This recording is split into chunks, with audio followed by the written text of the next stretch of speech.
E aí galera, aqui é Gibi, tudo tranquilo com vocês? Sejam muito bem-vindos ao Eu Leio Gibi. Meu nome é João e hoje é dia de bate-papo quadrinístico. No bate-papo quadrinístico de hoje eu quero conversar um pouquinho o que aconteceria se... Mas por que o que aconteceria se? O que aconteceria se a Marvel e a DC tomassem algumas atitudes em relação às suas publicações de super-heróis? Justamente porque muitas vezes nós temos ouvido com certa frequência que os quadrinhos de super-heróis devem parar de ser publicados, que a cronologia é isso, que a cronologia é aquilo, que o quadrinho de super-herói já deu tudo que tinha que dar, que hoje em dia ninguém mais tem criatividade para nada, que quando sai alguma coisa boa é uma rara exceção. Cito, por exemplo, o Immortal Hulk ou o próprio Demolidor do Chip Zdarsky e por aí adiante, e que essas editoras têm que parar de mexer com isso daí, ou quem sabe até terceirizar o serviço e investir mesmo em game, filme e por aí adiante, que são coisas que realmente dão lucro para a editora. Entretanto, porém, vale dizer que muito do que se tem aí de criatividade em certas coisas, ou que se usa, por exemplo, em cinema, né, as raízes disso tudo estão justamente nos quadrinhos. Os quadrinhos são a forma mais barata da Marvel, ter aí um canteiro de obras, né, onde estejam sendo produzidas histórias que podem posteriormente depois serem adaptadas para o cinema, tanto a Marvel quanto a DC. Então seria uma roubada parar de publicar quadrinhos de super-herói, porque eles também perderiam uma fonte barata para poder ter material que pudesse ser convertido em filme posteriormente, ou pelo menos inspirar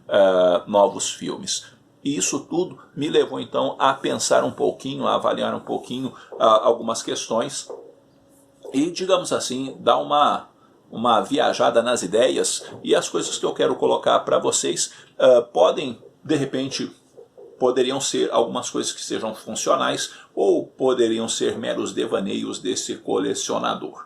E aí o que acontece? Uma das coisas que eu acho que de repente a Marvel poderia fazer, e também a DC, é olhar um pouquinho para fora. E o que é olhar para fora? Olhar para o mercado editorial, olhar para o mercado de produção de quadrinhos de outros países, e não tão somente para a Marvel, ou dentro dos Estados Unidos. Como, por exemplo, aprender um pouquinho com a Bonelli, por exemplo. Mas por quê? Porque a Bonelli também tem personagens extremamente longivos. O Tex que o diga, é um personagem muito antigo. E algumas publicações da Bonelli já alcançam números altíssimos lá na Itália e que continuam com uma qualidade muito boa. Qual é o segredo? O que há de especial na Bonelli que ela consegue, por exemplo, escrever e entregar histórias do Tex há tantas décadas e continuarem sendo histórias boas, continuar sendo histórias relevantes, continuar sendo histórias que conseguem fazer com que o Tex continue sendo um personagem atrativo, por exemplo. Eu acho que a Marvel e a DC poderiam aprender muito dando uma olhada para esse mercado e se perguntar como é que o Dylan Dog continua sendo um personagem atraente depois de tanto tempo. Como é que a Julia Kendall continua sendo um personagem atraente, um personagem interessante, viável comercialmente falando, justamente por conta de qualidade de histórias. Por que a qualidade de histórias permanece no mínimo boa? Porque normalmente é de boa para ótimo. O que acontece lá? O que eles fazem?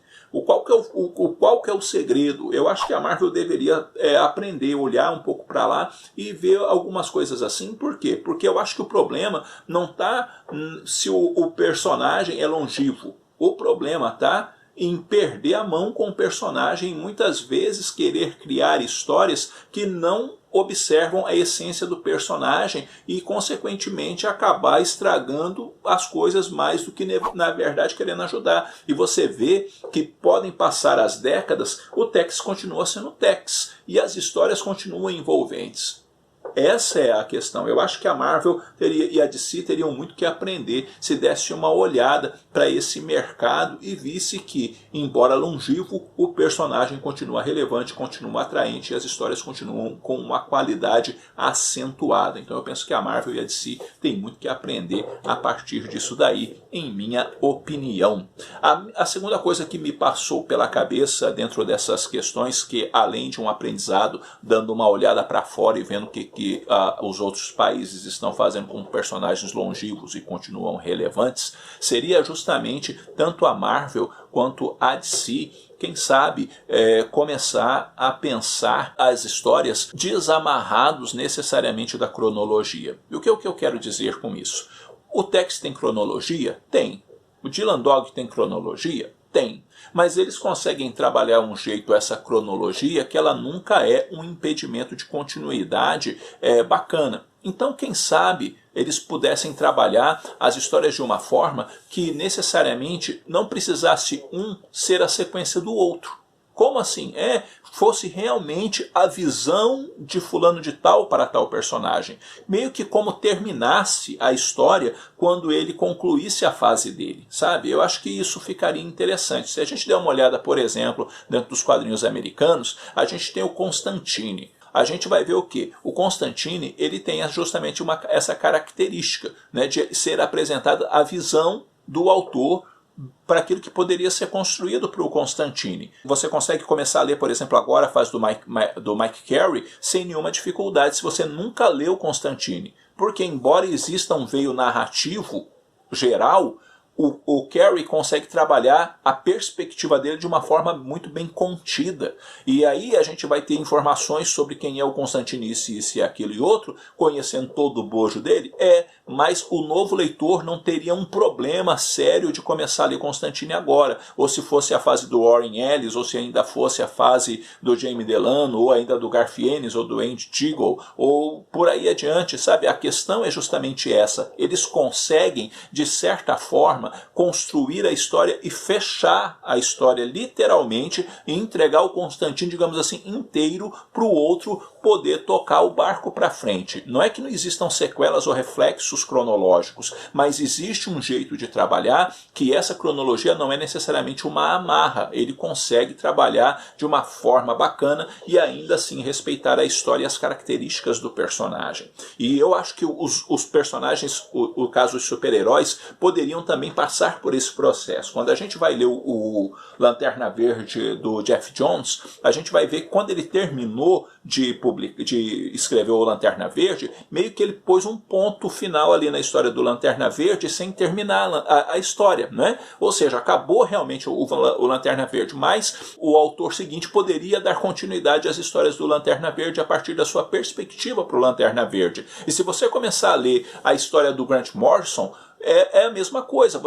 Você pode começar a ler o Lanterna Verde pelo Grant Morrison sem nunca ter lido nada, porque tem meio que essa característica também dentro daquilo que está sendo trabalhado. Então eu acho que todo mundo poderia ter essa onda. Existem possibilidades de se fazer isso olhando determinadas publicações e ver que isso é viável e muitas vezes possível. Quando o autor anterior termina realmente a história dele, te dá o personagem na sua mão para você dar sequência à história, só que aí do seu jeito, porque ele realmente terminou o que ele tinha que fazer, sem deixar um enrosco para o outro, sempre a gente vai ter uma história um pouco diferenciada. Dá uma olhada, por exemplo, no Immortal Hulk, onde o Al Ewing e a pessoa que nunca leu o Hulk pode pegar aí uma história do Hulk e conhecer o Golias Esmeralda a partir disso, mesmo sabendo que ele pegará ganchos e elementos do passado do Golias Esmeralda, porque daí a pessoa vai aprendendo, mas tem uma característica independente disso daí, né?